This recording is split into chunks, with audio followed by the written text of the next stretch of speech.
Good afternoon, and welcome to Fall for the Book. We Should All Be Birds, a Memoir. We have a great program for you folks, but before we get started, we request that you stay muted to reduce background noise. The chat will be available to you at any time to send in questions. However, we will be holding all questions for the conclusion of the lecture. Please note this class is being recorded and uploaded to our Ollie lecture library. Ollie Mason is a 501c3 nonprofit organization affiliated with George Mason University and the National Osher Lifelong Learning Network. We provide classes, lectures, trips, clubs, social, and other activities for over 1,000 active learners age 50 plus. Over 500 college-level courses covering a broad range of subjects are offered each year. Programs are presented in person at the Fairfax campus, at satellite sites throughout Fairfax County, and of course, online. If you enjoy this program, we encourage you to become a member of Ollie Mason so that you can register for our upcoming classes and events. You can learn more about Ollie Mason by visiting our website at ollie.gmu.edu, which I will add to the chat section as well. Thank you, Carol Ann and Brian, for being here. Thank you all for joining us. Take it away, Susie. Thank you, Madison, and thank you again to Ollie Mason, who's graciously hosting us today. Welcome to We Should All Be Birds at the 27th Annual Fall for the Book Literary Festival. My name is Susie Rigdon, and I'm the festival manager. Fall for the Book will continue through October 11th, and then we'll return in the spring for our year-round programming. For the most up-to-date information on the festival and our organization, please visit fallforthebook.org. If you're interested in supporting our free literary events, consider becoming a friend of the festival. After the event, you'll receive a short virtual survey. We appreciate your feedback, which will help us improve the festival in the future. If you'd like to purchase a copy of We Should All Be Birds, please use the links in the video description, and for those here live, they'll be going in the chat. Okay, on to the event. Brian Buckbee lives in Missoula, Montana. He is the co-founder of the 406 Writers Workshop. His stories have appeared in The Sun, The Georgia Review, The Mid-American Review, Shenandoah, The Southern Review, and elsewhere. Carol Ann Fitzgerald is the former editor at The Sun and the Oxford American. Her fiction and nonfiction have been published in Plowshares, the Oxford American, The Sun, the OA Book of Great Music Writing, and elsewhere. She lives in Chapel Hill. Brian and Carol Ann are the co-authors of We Should All Be Birds, a memoir. Please help me welcome Brian Buckbee and Carol Ann Fitzgerald. Hello, everybody. Thank you so much for coming. This is going to be a conversation between me and Brian. We're co-authors of this memoir, which is Brian's story.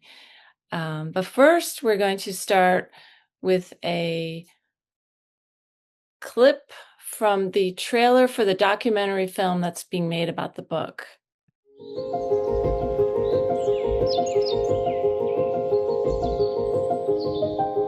I went for a walk one evening. It was in the springtime, and I saw this pigeon.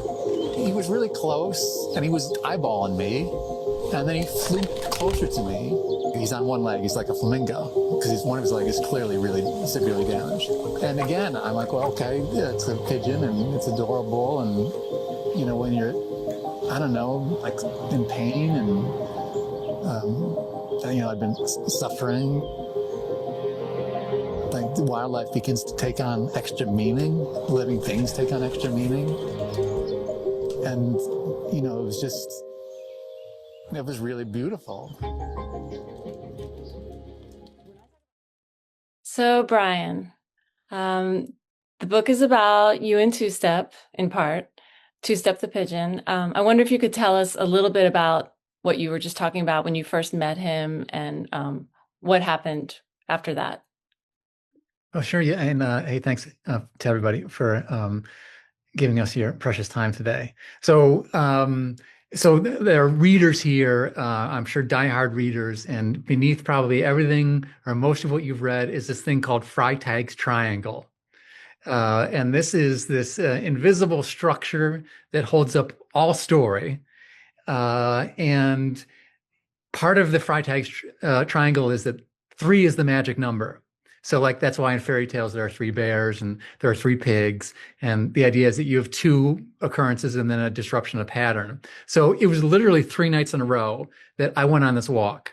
And it was on the 3rd night where I decided that this creature was going to be something I needed to engage in. I had to open myself up to it. I ran home and I got some food for him. I ran back to where I'd left him, or I last saw him. I fed him a little bit. I led him to some water, and it was getting late. And I didn't know what to do, whether to leave a creature in the wild where he belongs or to bring him home. And I literally cupped my hands and I laid them on the ground in front of him, and he hopped into my hands. And from that moment on, I haven't let go.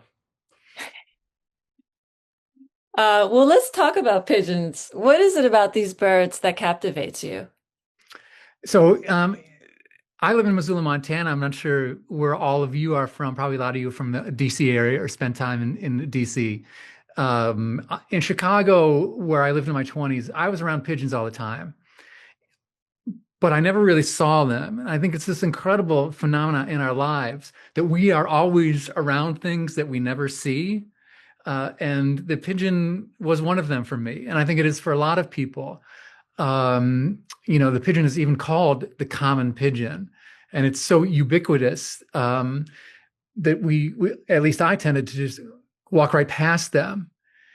And so what happened with this one bird is suddenly like the lights went on. And this creature that had always been invisible to me now was visible completely. I saw it. I connected it. I understood that it was in need, that it was suffering. And I gained a kind of vision that until that point I'd never had before. So is there any metaphor of invisibility that relates to your condition? So, so I have a condition called chronic fatigue syndrome, which is also called myalgic encephalomyelitis. This is an illness that it tends to be dismissed. It has over the course of its known history, in part because most of the people who get it are women. And when women would go to the doctors with these kind of vague symptoms, they would be dismissed. Doctors would say, well, this is a psychological thing. This is depression. But it turns out there are a lot of these people, millions, perhaps even in our own country. And I had no idea myself that there were these people who were suffering. I had to think about myself being in high school and being around these people. And high school is a time in particular when people first get their first migraine, their first symptoms that might be part of this illness. And high school was impossible for me without any of these health issues. But now when I look back, I realize there was an invisible world all around me. These people were all around me, and I had never seen them before. And now that I have this illness myself, and I've had this encounter with this bird that has sort of given me this new way of seeing, I suddenly am aware, oh, I'm surrounded by sufferers. I've never seen them before, but they've always been there. Yes, and working on the book with you helped me to see the sufferers as well, for which I'm grateful. This book is about the relationship between a man and a wild creature. You go on walks together. He accompanies you on car rides. You bathe him in your shower. You help him build a nest. I'm actually going to show a tiny little clip of that.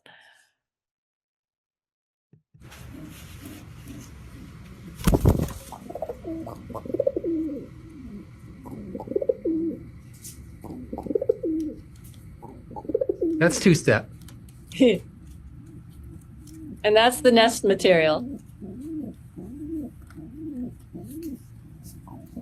And that's his partner, who's called V.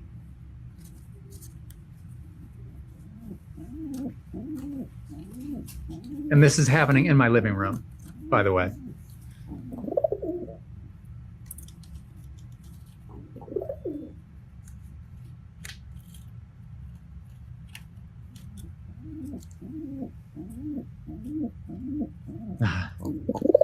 He's incredible, isn't he?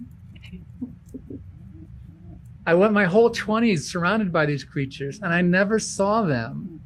I feel embarrassed. Mhm.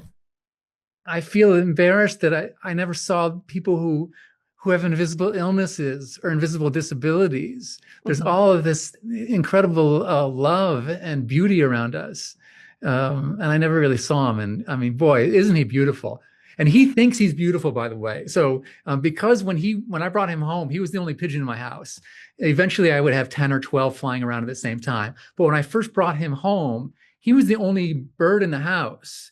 And so the only other bird he saw was his own reflection. And that may be why in that video you just saw, you may notice that his partner looks exactly like him. He picked a partner, I think, because he's so vain that he found somebody who looks exactly like him. But I can't help but think like he did. I mean, he thought he was just beautiful. He loves himself, but I think he's just incredibly beautiful. Well, speaking of that, why don't you tell us about how you actually taught him how to fly? Because he was wounded and you took him in to help him heal. You were both wounded, in fact. Um, and you literally had to teach him how to fly. But this is the moment when he did learn to fly.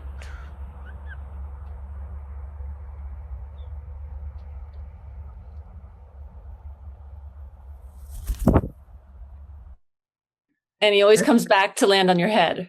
He does, and it's not because a trick I taught him, but pigeons do this because it's the safest place. So we're in this wide open field where there are lots of birds of prey, but on my head, he's got a high perch and he's got a good view. So he would go off for his flight, but he didn't. He was learning from me, and I didn't know this when I brought him in, that he was learning how to be a bird from me. And because I was walking, he was walking. And so we would go for walk. I mean, people in the neighborhood must have thought I was this crazy person because I was going for a walk around the block with this pigeon who was hopping along beside me.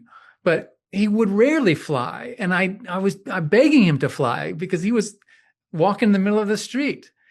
And so I began taking him to this park that we just saw, where there was these green fields, softball fields.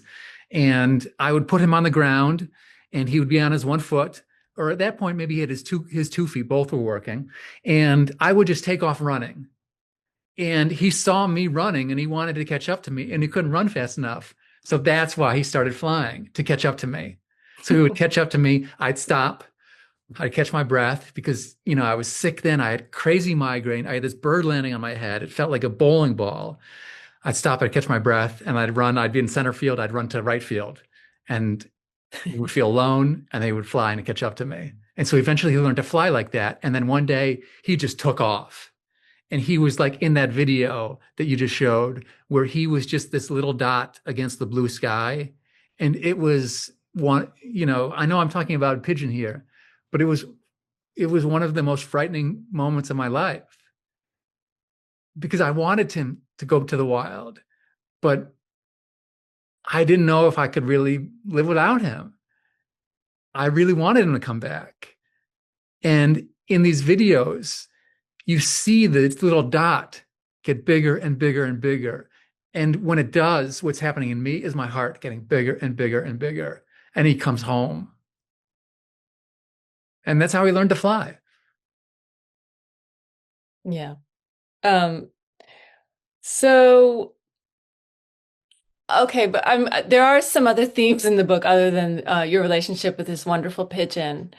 Um, I'm curious about sort of the reason this book came out of you, the urgency sort of behind it. And I mean, I'm just curious if you could talk about where that urgency came from for you, and do you think urgency plays a role in writing in general? Carol Ann, and first of all, Carol Ann is asking me these questions. She wrote this book with me, and she never wants to take any credit. But this is a book that, because of my condition, I had to dictate. And so she's an editor who had to take dictations and put them all together in a book. So, Carol Ann, before I sort of talk about urgency specifically, I want to talk about this little anecdote in the book. which is related to urgency. So when I was in graduate school, I was writing short stories, and it seemed like all my short stories were the same. Every time I wrote a story, it was about a guy walking around the world who was having some sort of grief. And I began to sort of be concerned about this, that I was doing the same thing over and over and over again. So one day I went to my mentor's office, and my mentor, his name is Michael Martone.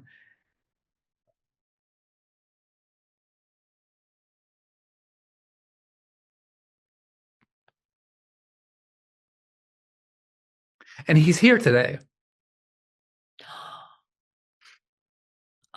It's great to see you. It's been a while. Um, so I said, Michael, I'm going crazy. I'm writing the same story over and over again. I'm never going to be a good writer. I'm never going to publish anything. Who wouldn't wants to read the same story over and over again? And he did this amazing thing, and I talk about it in the book. Is he cleared the space off of his desk, and with his finger, he drew an enormous imaginary circle on his desk. And he asked me, how many points are there in the circle? And from my math background, I remember the answer to this. The answer is there are an infinite number of points. And then he took his finger and he drew a tiny little circle on the surface of his desk. And he asked me, how many points are there in this circle? And the answer is the same. It's an infinite number. And this is a lesson that I learned about writing in an office in Tuscaloosa, Alabama, 20 years ago, that would suddenly become really valuable in my life as I had this illness getting worse and worse, and my world getting smaller and smaller and smaller. Not only is this illness one that affects capacity of people who have it, but actually activity is bad for us. So I deliberately had to constrain myself to a smaller and smaller and smaller space. I was disappearing. I was becoming invisible. And not just because I wasn't out in the world, but also because I had such intense pain that was unrelenting that I knew it was not sustainable for me.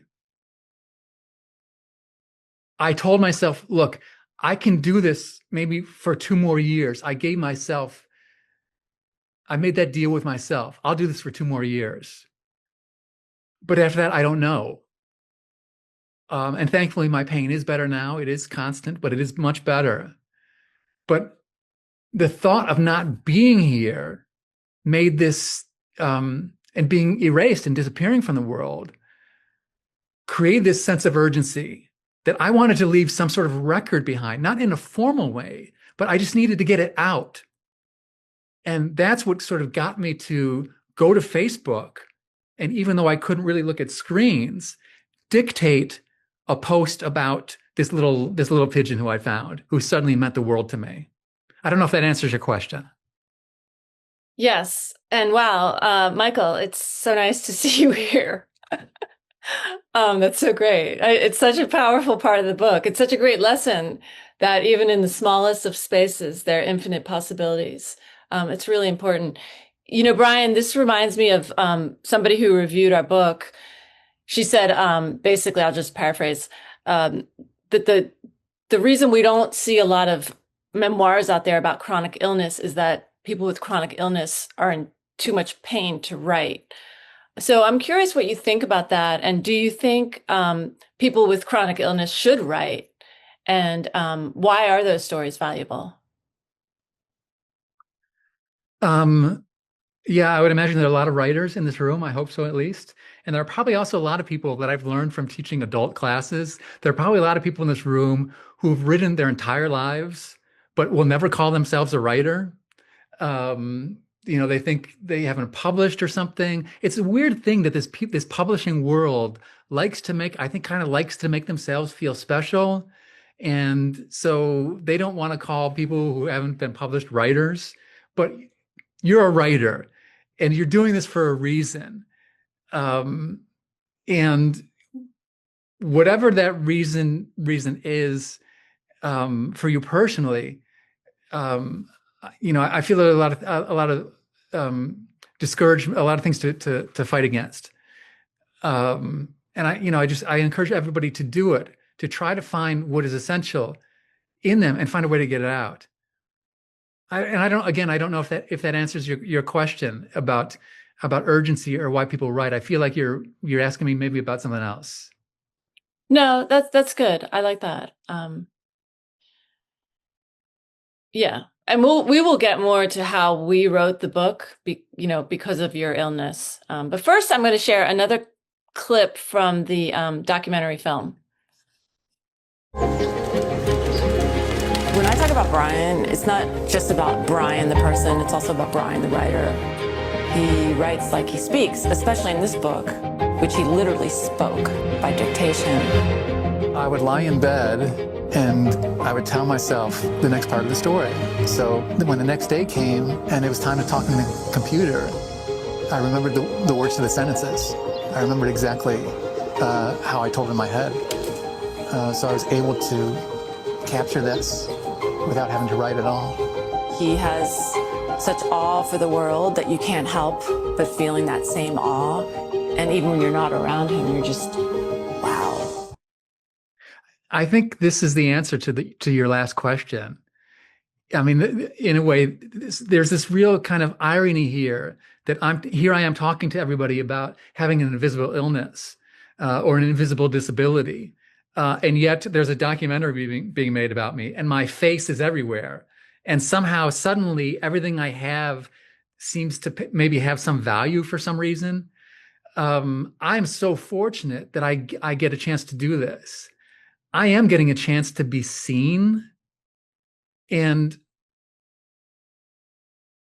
to be witnessed, to feel like I matter. And what I think and what I believe has no more importance than anybody else in this room here.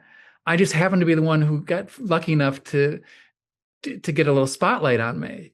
But everybody has people out there, and everybody has to see them, and everybody has a way to be seen. And I think this is a natural urge of ours, a natural inclination of ours. And I think that's the thing that I encourage people to do for that reason. Well, let's talk a little bit about how you got the spotlight on you, because you were dealing with so much pain. And I do want to talk about the whole dictation process for you. I know you mentioned the Facebook posts, but I wonder if you could talk about why you chose dictation. And do you feel like dictation, I mean, you'd always been a writer, but do you feel like dictation maybe started to make you see the world in a different way, or to communicate in a different way? So I couldn't look at screens, and I couldn't write or type. So for me, I put these posts on Facebook before you and I started turning this into a book, before I ever knew it was going to be a book. There was no intention to write a book. The idea of writing a book to me was crazy. I mean, it was not only because it was impossible, but I wrote fiction and I'm not a memoirist, and who cares what I have to say? So there was never any intent to do this. But I put this stuff on Facebook and some people began commenting, and I didn't really use social media much, but people who I hadn't heard from in years began commenting about, they were actually reading what I was writing on Facebook. And so I began having these separate conversations, chats on Facebook with these people who I hadn't seen or heard from in years.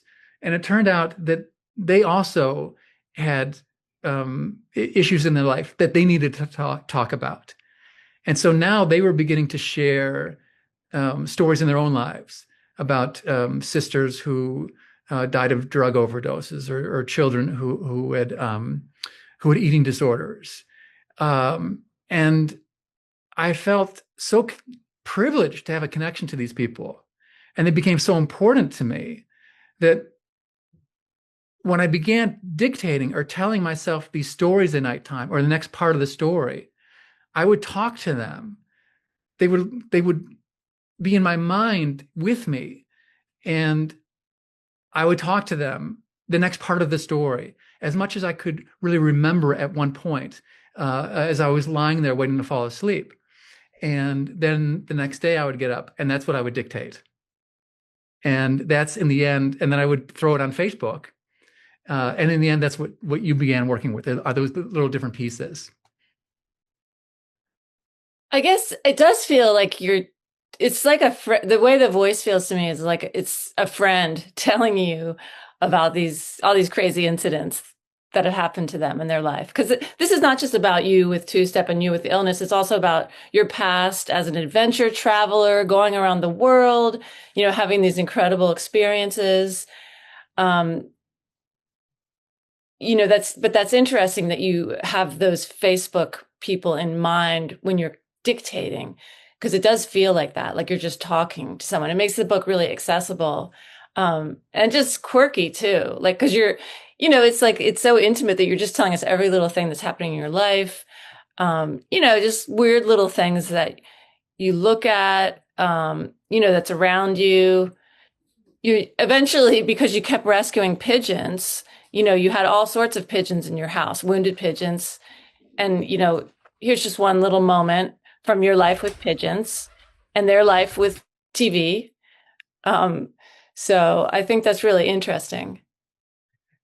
This is one of the gifts that my illness gave me. And, there's a kind of fortune that I had, and that again, the invisible world came to me.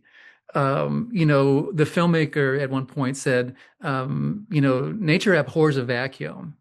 And this is what happened to me and to us when we were making the book. And it was happening in the book. It was because this happened during the pandemic. It was literally happening in this yard where had become kind of my life. My entire space was this yard in front of my house. And during the pandemic, all these creatures began coming to me. The yard was full of pigeons. There was a doe that had baby deer in the yard. In the book, I talk about this one night where I ran outside. The biggest fear in my life back then was cats, because the cats would come and prowling around the yard looking for pigeons. And in the evening time, I would hear the cats kind of in the bushes or whatever. And what I would do is wherever the cat was, I would run after it, because what I wanted to do was scare the cat. And I love cats. I would imagine there are a lot of cat lovers in this room today. I do love cats, but I had to scare the bejesus out of these things. So they would leave the yard and never come back, and I wouldn't have to worry about them. But this is the time where everything was coming to us, to the yard. Because I had one pigeon, I had more pigeons. Because I put up bird feeders, I had lots of bird. Because I had bird feeders, I had deer. So one evening I heard this thing it was dark out. I heard this rustle in the bushes, and I'm like, oh, cat, right? Got to get rid of the cat. And I decided to scare the heck out of it. And I ran after this cat. I ran toward the bushes where I heard the noise. And as I got close to it, this shadowy figure emerged from the bushes, and it wasn't a cat, it was a bear, right? It was this black bear, and it was this big bear, and it was about 10 feet away from me all of a sudden. And it was beautiful. It was this gorgeous creature. And I never would have seen a bear. And of course, he decided not to attack me, and he ran up a tree, and I survived the incident. But this never would have happened if I hadn't developed an illness. My world got small because of my illness. And because I was contained to this space, I put up bird feeders. And because I put up bird feeders, birds came. And because I put up bird feeders, deer came. And because I put up bird feeders, a bear came to the yard. So when it came to sort of talking to these people on Facebook, these are people who I probably never would have gotten acquainted with again in my life. People who were very special to me from long, long, long ago. And part of the reason is because I was embarrassed about myself and who I was, that I didn't want to contact these people. But they had the goodness in them to reach out to me, to express that they were caring about me and my story, about a pigeon of all things. And so these people who kind of had ceased to exist in my life became so present. I didn't have visitors in my house, not only because it was COVID, but because my condition was such that my migraine would be triggered so easily that I was completely alone. But they came to me. and they were so important, they became almost real, almost like not ghosts, living ghosts, I guess, in my bedroom at nighttime as I lay in bed, telling myself the next part of the story and talking to them as if they were there. And this book, as you know, it would not have gotten written without them. And I've tried to give them credit for this. I've tried to tell them, look, you wrote this book. And I don't think readers know this, that they're always partly writers of the book. The idea of the reader is part of what moves the writer. But in this case, they were specific people. And I was talking to them and they were talking back. And so I've always tried to thank them, but they refuse to take credit for it. And, but we did give them a credit in the back of the book because they were so important to this process. Had you, before you wrote this memoir, when you wrote fiction, were you writing for somebody or not really? No, I wasn't writing. I had the sense of urgency that was coming, that was directing what came next in the story. But in terms of talking to anybody or anybody specific, I had no idea, and it didn't really matter. Mm-hmm. And I think you've observed in the past that in some ways my fiction writing is a little bit more distant than the memoir. And I think maybe this is part of the reason, is because I didn't have specific people I was talking to. I didn't have anybody specific in mind who I was trying to tend to, who I was trying to care for. And again, it's another gift of the illness. Is I let these people get close to me. And as a result, I talked to them. And as a result, this book that you made happen by taking all of these chunks that were put on Facebook, putting them together, I think it's due to these people and this phenomenon. I never really thought about that before, but I think you're right that that is what makes the writing in this book different than your earlier writing. I did have one question about, just a quick question that I've been curious about that I never really asked you, is like, what is the difference in a relationship with a wild animal as opposed to a relationship with, my cats, domestic creature? I had a dog growing up. And, there was an understanding of how to take care of a dog and what a dog's role is. And so Max played that role really well during my whole childhood. He was amazing. For me, with a wild creature, as with a lot of people, the reason we take in the wild creature is to help it get better, so we can let it go. So there's no rule book on how to do this. I had no idea how to take care of a pigeon. I didn't know how to take care of birds. And not only was I trying to take care of a bird, but it was one that was injured. And not only was I trying to take care of it, but I was trying to let it go. And it lived in this middle ground for a long time where it didn't know if it was a bird or if it was a person. And I think I didn't know if I was a person or if I was a bird, because it was just the two of us together. And he didn't know if he lived here with me or if he lived out in the world. And while he was in that gray area, and this is a problem that, maybe people have with cats that roam around at nighttime, and they leave the yard, they leave the house, and they're really vulnerable. But hopefully the cats have learned, they know what they're doing. But Two-Step didn't know what he was doing. He was so stupid. He was adorable, but he was dumb. And so as he began living part of his life out in that world, I didn't know what I could do for him. And this was the hardest part, I think, of taking care of a wild animal, is not having that kind of control. And so sometimes, like when he would fly, when I was teaching him, he would take off. And he was just learning, and he wouldn't come back. And I'd be like, oh no, I guess he's in the wild now. How am I going to survive not knowing what happened to him? And I'd hang my head and I'd get in the car and I'd drive the 2 blocks home, and he'd be there waiting for me. So he would come back because he wasn't ready to go yet. but he hadn't learned how to be wild. This was a process that we were undergoing, and I think, as we talk about in the book a little bit, that's why he ended up getting hit by the car that one time. And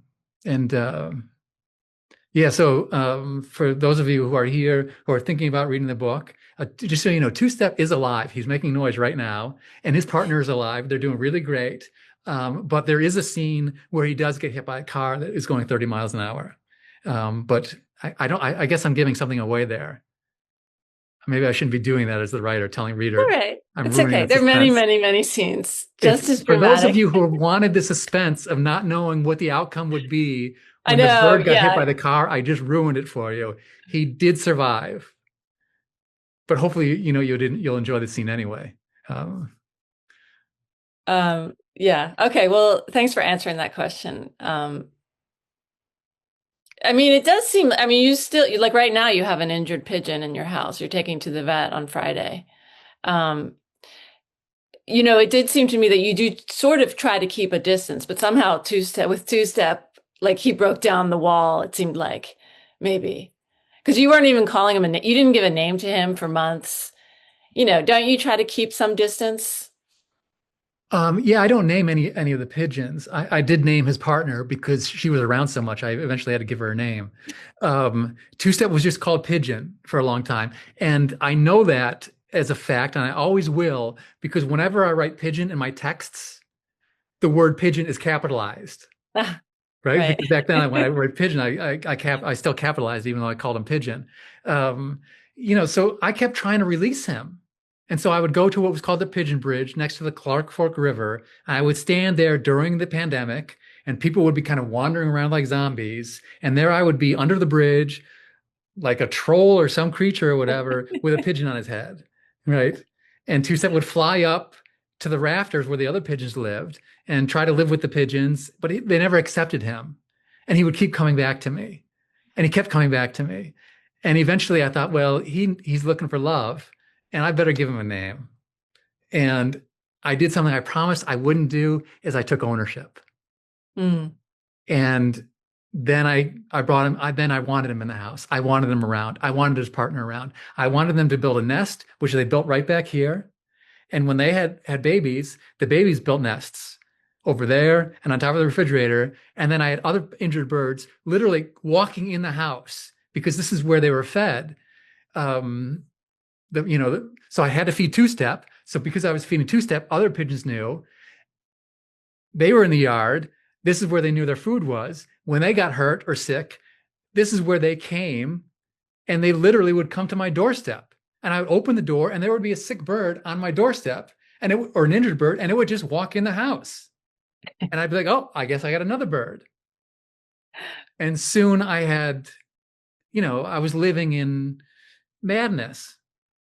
It was insanity. I had 12 birds flying around in a house that I did not have the physical capacity to clean up, with a landlord who I was afraid of inviting over, who would perhaps not take too kindly to me for doing this.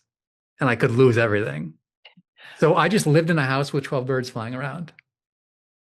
I think because it was the pandemic, like craziness, the definition of craziness sort of expanded. That whole period of time was so crazy that, it didn't seem that crazy to me what you were doing. But if it's like we were working together at that point. If look, and this is a hard thing to talk about, but really with illness and I feel like I've been kind of skirting my way around this during our talk today, and I apologize to everybody for that. But really what I'm talking about is an illness that in which the pain is so severe. And I'll just say it bluntly, which I have not done before, is that I was going to have to kill myself. And the suicide rate for people with ME/CFS is 7 times that of the general population. And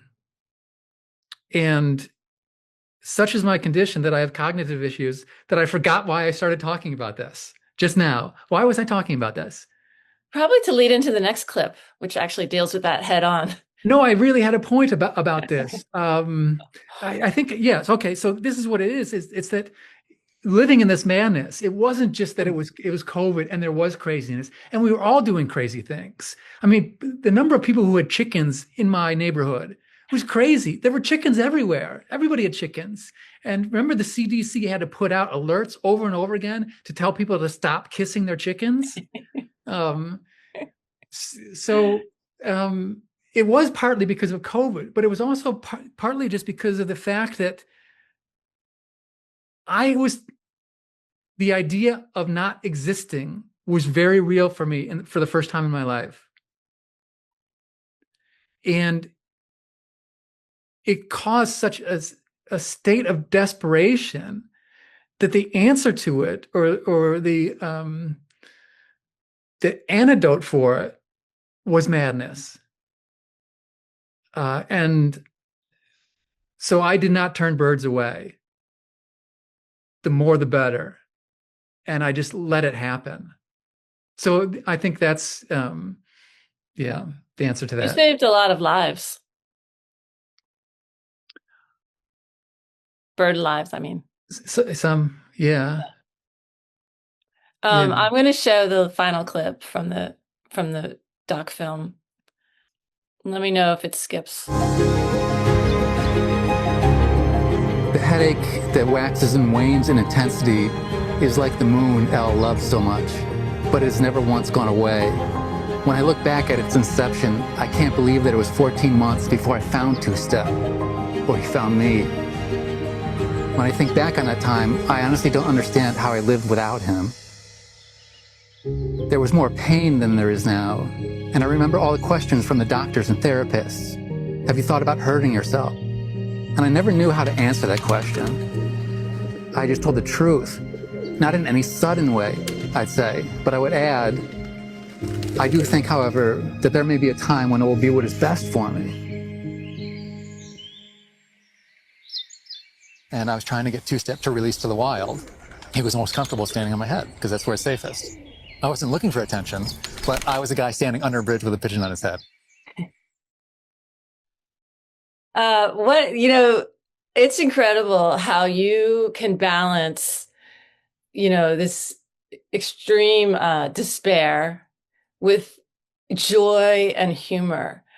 I was thinking in particular of the time you were in Kuala Lumpur, going across the bridge at night, and your legs suddenly froze.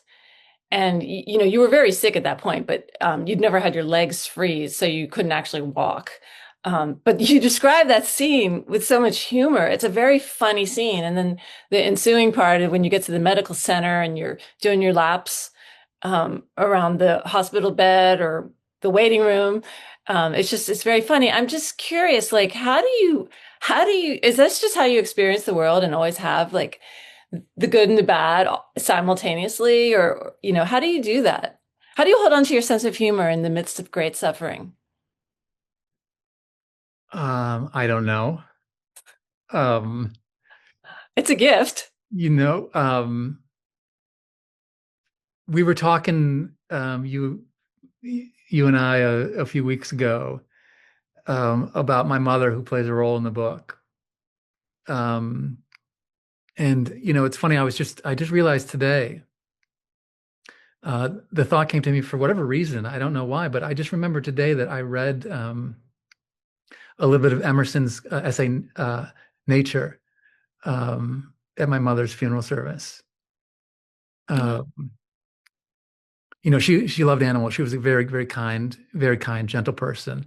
She was a nurse. She worked in a nursing home for a long time. She took care of disabled people. But she was a bird rescuer too. And there were just lots of times when I was a child, 6 years old or 7 or 8 or whatever. And she would come get me where I was in the house. And she'd say, come out to the garage with me.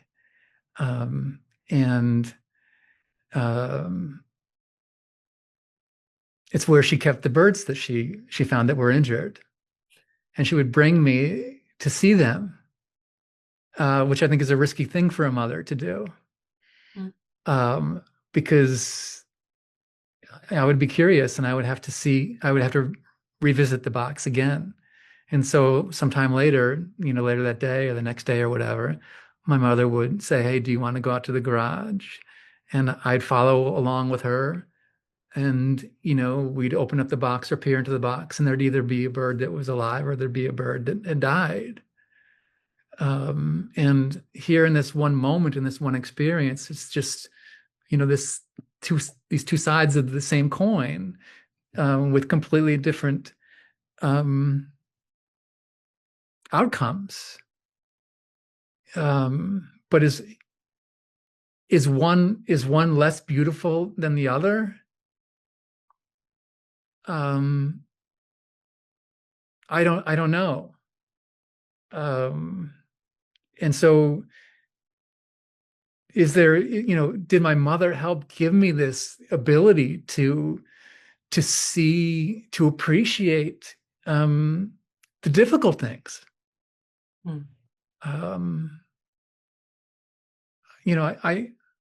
hope so. I give her credit for it. Some of it, at least. Did she have a sense of humor, or would that come from your dad? Well, I wouldn't say that I have a sense of humor, but thank you for saying that. Yeah, I guess that came from my dad. Definitely it came from my father. Right. Yeah. I'm thinking of the poems you would write for him that were so funny. Yeah. Well, I guess, I just had one more question, really.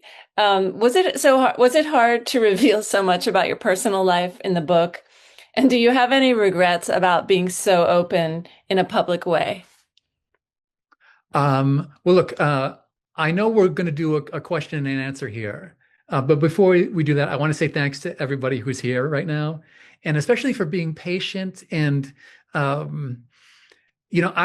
was a teacher. I don't do it any longer, but I'm very used to talking in front of a lot of people, and basically, having a conversation with them based upon feedback that I'm receiving, even if it's nonverbal. But right now, I'm just blabbing on Zoom. So if I haven't been clear or disorganized, or if my hands have caused headaches to those of you who are suffering illnesses, I apologize. But I want to say thanks to everybody. I think my job right now in the book, my job was to not write about anybody else, to keep their lives private, to respect them. In the book, I think my job was to try and be responsible and tell the truth, which means everything about me that I can, that what dictated what I should tell is what is true, is what might, as you say, help people who read the book feel less alone. And so my job, and what sort of guides me right now, is to show it all. I appreciate that. Yeah. All right. Well, Susie, if you want to take over with questions, we're ready. Thank you so much, Brian and Carol Ann. This is really wonderful, and I've been seeing some great reactions from everyone here. If you have questions for Brian and Carol Ann, please go ahead and put them in the chat. We do have our first question, and it's about the documentary. Can you tell us a little bit more about it? Has it been released? Go ahead, Brian. So yeah, so I asked these people. There's a filmmaker in town here, to come to this event that I was doing, a reading in the yard with Carol Ann. Because of my illness, I was only going to get to do one reading, so I wanted to get some footage of it. And I said, look, I'll pay you. You're a professional. I'll pay you to do this. I just need a couple minutes of footage. And he came over and he began sort of hearing the story about two-step. And he was like, I want to do more than a couple minutes of this. I want to make a film that maybe is a little bit longer than that. And I said, okay, well, fine. That's okay. Just do whatever you need to, and I'll pay you. And then he thought some more about it. And he was like, actually, this story is really interesting to me. And I've talked to my sister about this. And we want to make a film that sort of tells the story about your book, but that uses claymation figures of you to describe your past. And I was like, wow, well, that sounds expensive. And he said, yeah, but we don't, for this, we don't want you to pay us at all. We're making something. And so now they are in the process of making some film that is going to be 45 minutes long, a full documentary that they have gotten investors for, so they can afford to make it. And I don't think they quite know what it's about yet, but they're working on it. There's going to be claymation, and I think they're hoping that it'll be done in like 8 months. Yeah, and so the clips came from the trailer they made. And it's just, I mean, he's a great filmmaker, and all of that footage is from Brian's backyard, by the way, which is just this beautiful, like wildlife preserve. It's not huge, but it's full of all these animals. I'm a huge animal lover, which is also part of why I wanted to work on this book. But yeah, so that's the film. Right now we just have the trailer, which we showed to you guys in little snippets. But they're working on it, and they're like interviewing everybody. They're interviewing the Facebook people, I think, right? By Zoom at some point. Yes, I hope they'll do that. Yes. Yeah. And I hope that this guy who is in the book named Michael Martone would agree to be interviewed. Oh, he has to be. So, yeah. Anyway. Thanks, Susie. I don't know who asked that question, but thank you for the question. Yeah, absolutely. Please keep the questions coming in. So, Brian, you gave a really great description of your own writing and dictation process. And so for both of you and Carol Ann, how has the editorial experience and collaborative nature of the writing and editorial process helped shape the narrative of the book? Because Carol Ann had to do real work, I'm going to let her answer this one. Wait, what do you mean real work? I had the easy stuff. I just blab, blab, blab, blab, and then I threw it all at you. And then you had to make it all okay. fit. Yeah, he contacted me in I think it was April 2022. Does that sound right, Brian? 2022? I think so. Yeah. And he emailed me and he said, hey, because we knew each other loosely from just the publishing world. And he said, hey, I've put some posts on Facebook, you want to read them? And I was like, oh, about my pigeon. And I was like, well, maybe, but I wasn't really thinking that writing on Facebook would probably be that interesting to me. But so I was already crafting like the kind rejection in my mind of, that's great. But I had a feeling maybe he wanted to turn into an essay or something. So I read it and I was so excited. I got goosebumps. I mean, it just touched all of these important sort of, I don't know, it did a lot that I love. It was about loving animals. It was about lost love. It was about some sort of mystery illness that was not specified at all. I just got very excited and I told him, Brian, you have to write a book. I think other people told him that, but I told him you have to write it. And he's like, well, if I can't write a book. So if I'm going to write a book, you're going to have to do way more than you've ever done in your life. So basically, I mean, it was a lot of work, but it was so much fun. But Brian would dictate these pieces that he'd tell the story to himself at night. And then in the morning, he'd dictate it, just like 1,000 words or so, enough, not too long at any moment. And then he'd email them to me. And then I would be, putting them into this big file, which got longer and longer. And, eventually I edited that into a book, basically. And then you didn't just edit it. She didn't just edit it because we got most of the way through the book. And Carol Ann was like, gosh, she was so aware of what the story was, the whole of the story, is she knew what pieces were missing.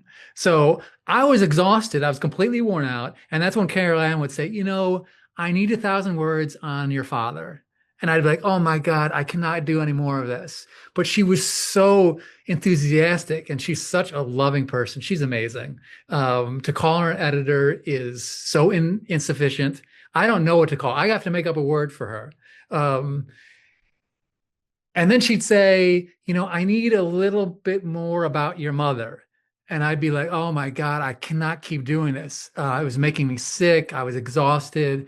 And this is when I talked about Carol Ann going to the whip, like a jockey would. nearly finishing a race. Her will made this whole thing happen.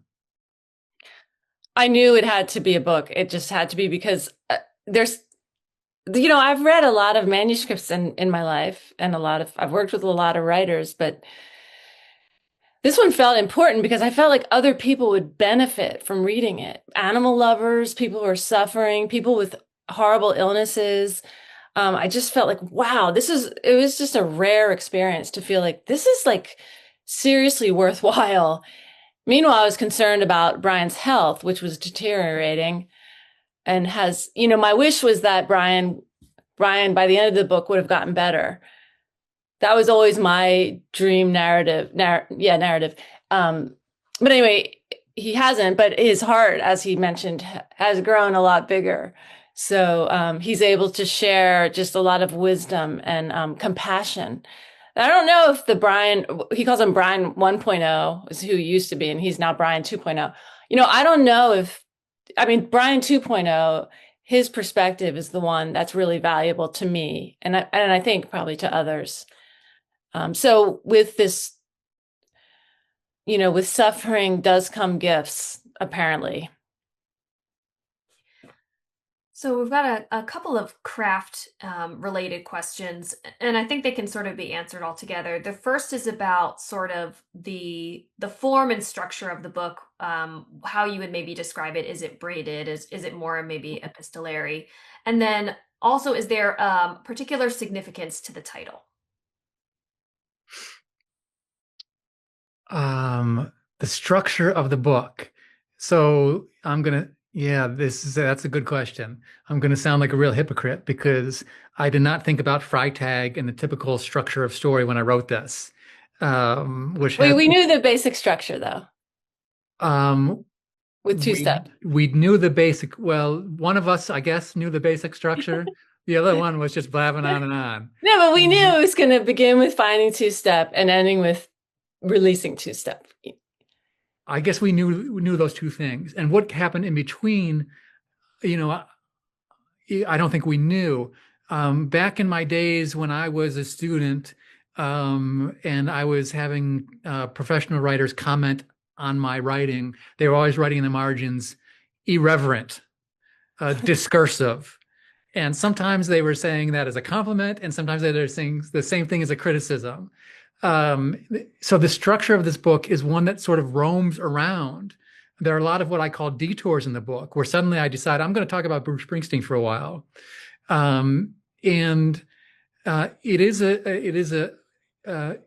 It's not a straightforward structure. It is out here out west, I'm in Missoula, Montana, we go on hikes, and sometimes we go on hikes and we're on the trail that already exists. But sometimes we do something called breaking trail. And for the reader, I think the experience with this book is a little bit like breaking trail. It's not necessarily going to go where you think it's going to go, and it's going to take a little bit of work, but it's going to be an adventure. And I think, and that's part of the structure that exists within the global structure that Carol Ann was just talking about. And the title, I think, for me, we had a lot of potential titles. Like, we work with our editor at Tin House, brainstorming titles. We had a Google Doc going with like 50, 60 titles. But this one came out of something that Brian says a couple times in the book in different ways, not in these exact words, but he'd say, I'm becoming a bird, or, I wish I were a bird. And the way he talks about the beauty of these birds, their love for one another, just their grace and patience and sense of play, it becomes something in the book that, like, you start feeling like, God, birds are great. And, we should be more bird-like. So basically that's where it came from.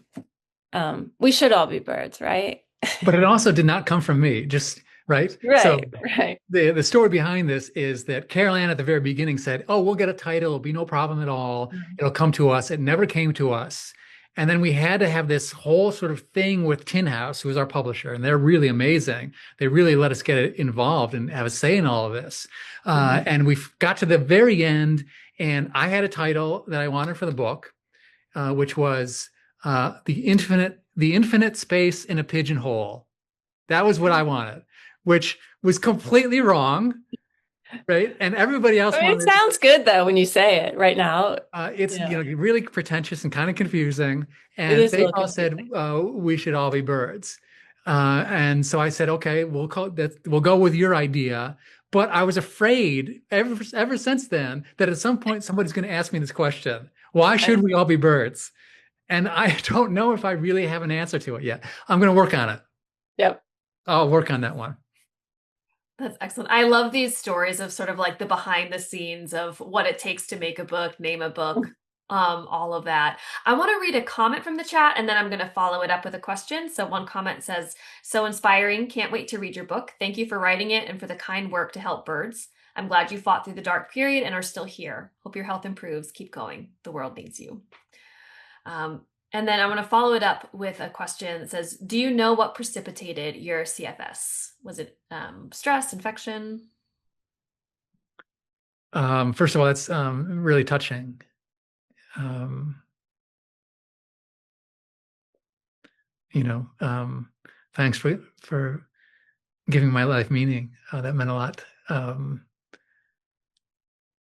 I had these kind of strange symptoms. This is an illness that is so confusing. People have different kinds of symptoms, and they present in very different kinds of ways. And there's sort of these really anathematic things to it, such as exercise. If anybody with any disease in the world, exercise is good for them.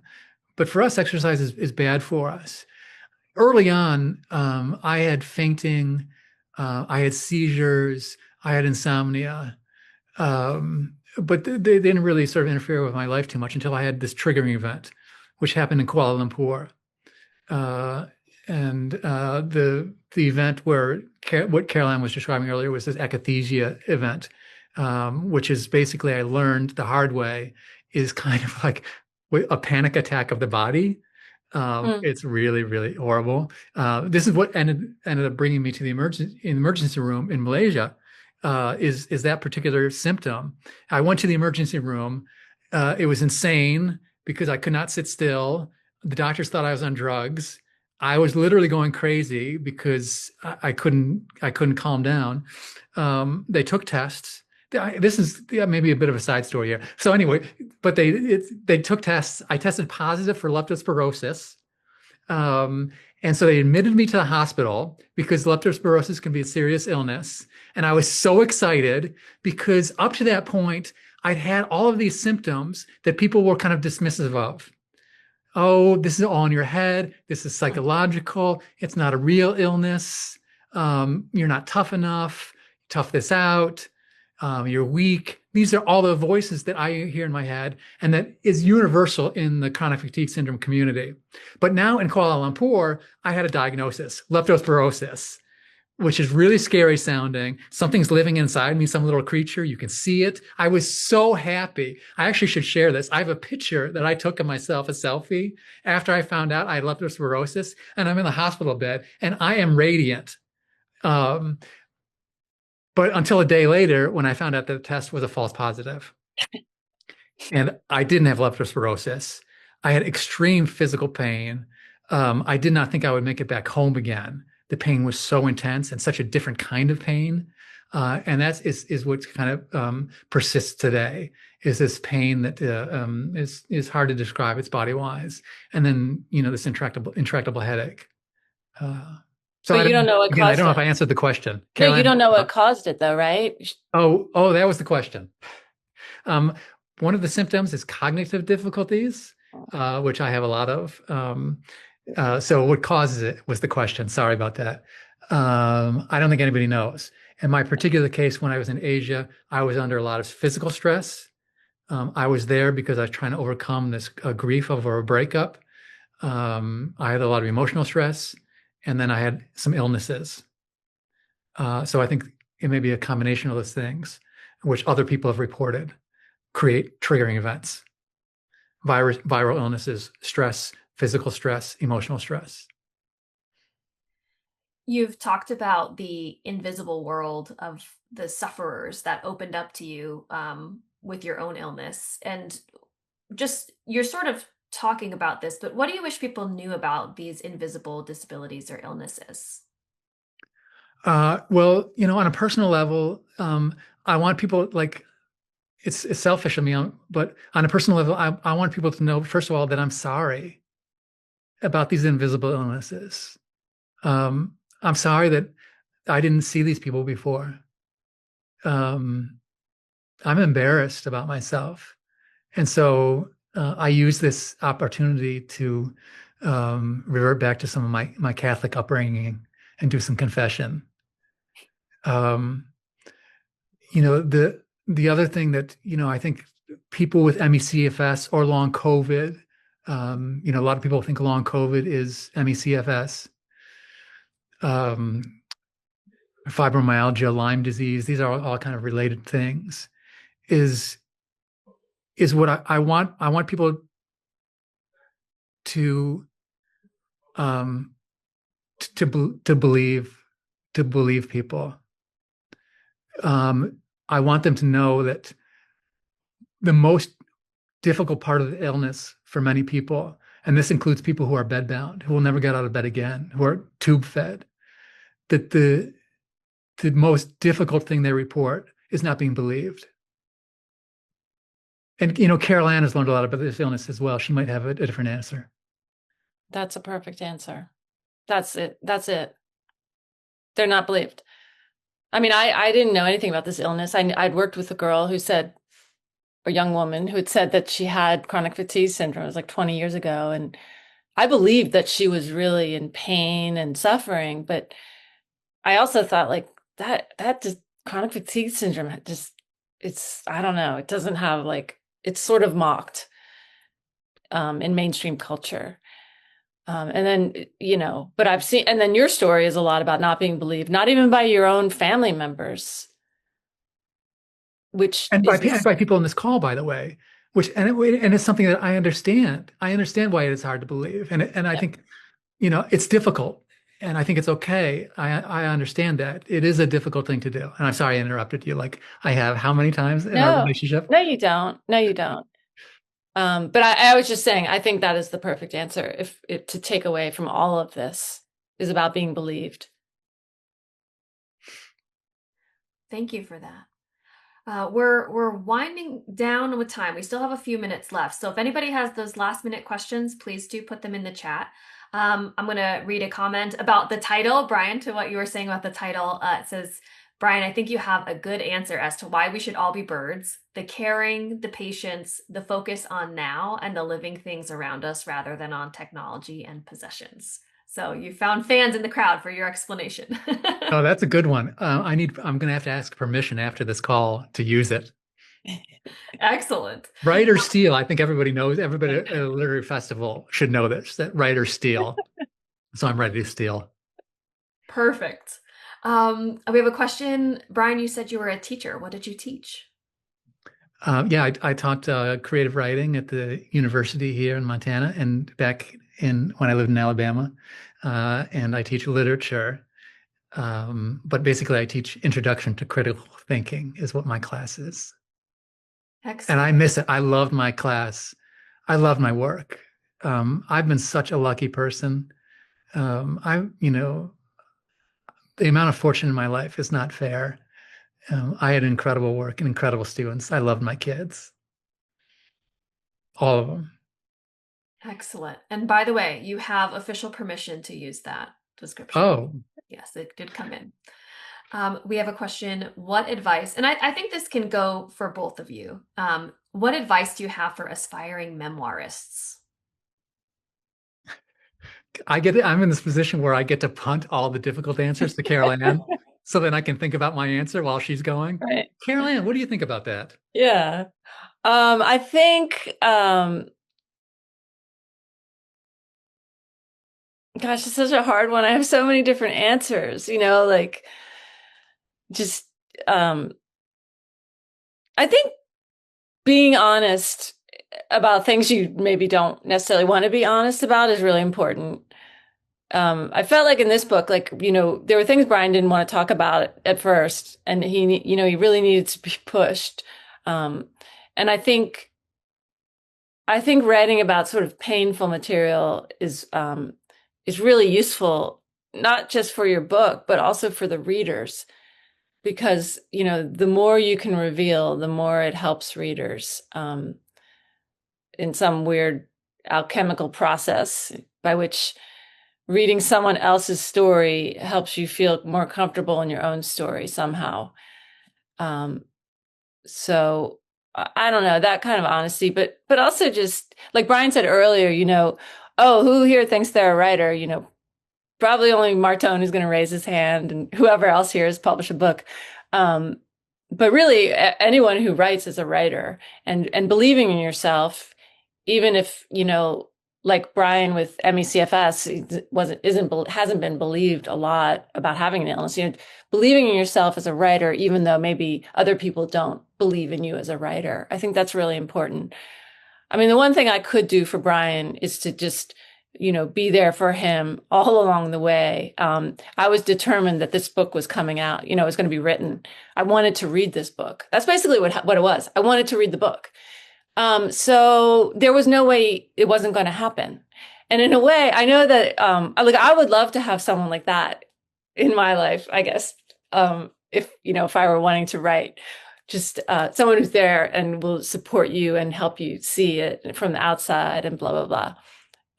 But that said, I got so much out of this relationship. I mean, it helped me get through some really hard experiences, that happened at the same time we were working on the book.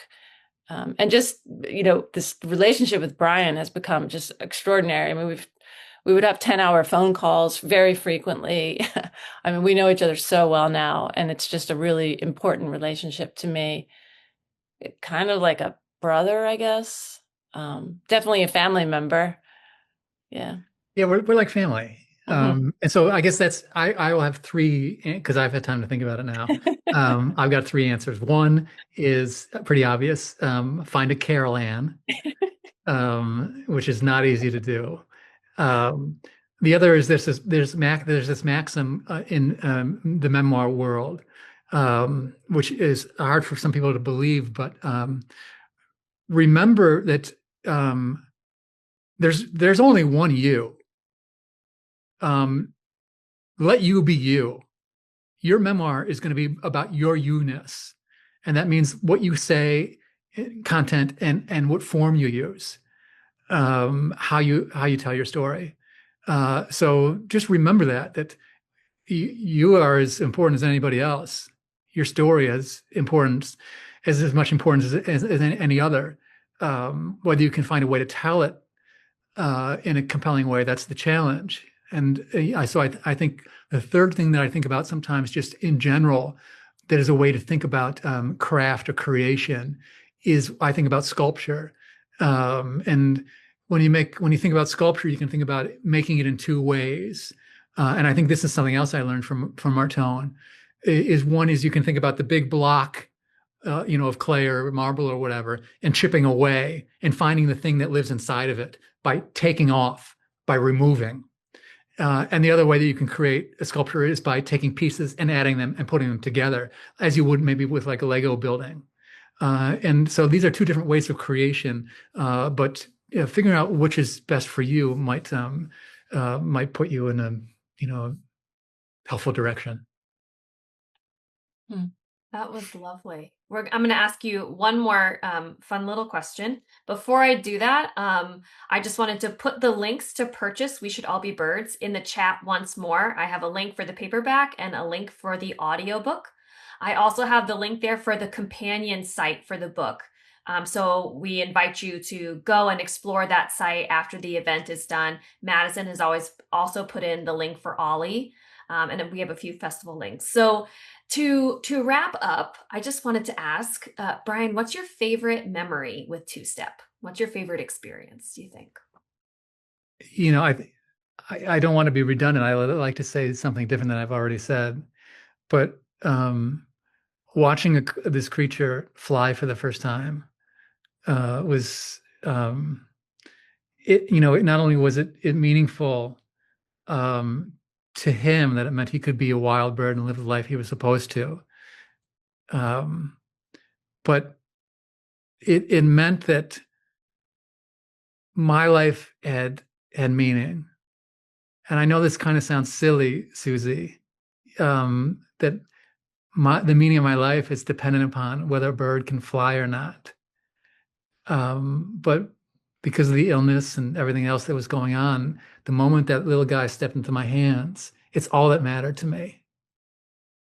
And so it may sound even a little bit, I don't know, trite or something, but when he took off for real that first time, I felt my life had real worth. That's really beautiful. Everyone, thank you so much for attending today. Thank you to Brian, thank you to Carol Ann, and to Ollie. This was really special. So thank you all so much for being here today. Thank you guys so much too.